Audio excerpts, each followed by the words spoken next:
नगर कल्याण महामार्गावरील डिंगोरे हद्दीतील अंजिराची बाग येथे तिहेरी भीषण अपघात होऊन 8 जण जागीच मृत्युमुखी पडल्याची माहिती समोर आली। त्यात एका कुटुंबातील 4घांना आपला जीव गमवावा लागला। मृतांमध्ये 2 चिमुकल्यांचा देखील समावेश होता। या चिमुकल्यांचे आयुष्य सुरू होण्यापूर्वीच त्यांनी या जगाचा निरोप घेतला। नगर कल्याण महामार्गावरील डिंगोरे हद्दीत येथे काल रविवारी रात्री 11च्या सुमारास भीषण अपघात झाला आहे।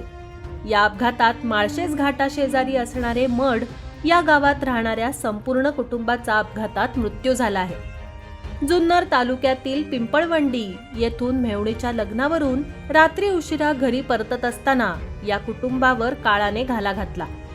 गणेश मस्करे वय वर्ष 30, कोमल मस्करे वय वर्ष 25, हर्षद मस्करे वय वर्ष 4 आणि काव्या मस्करे वय वर्ष 6 अशी मृतांची नावे आहेत।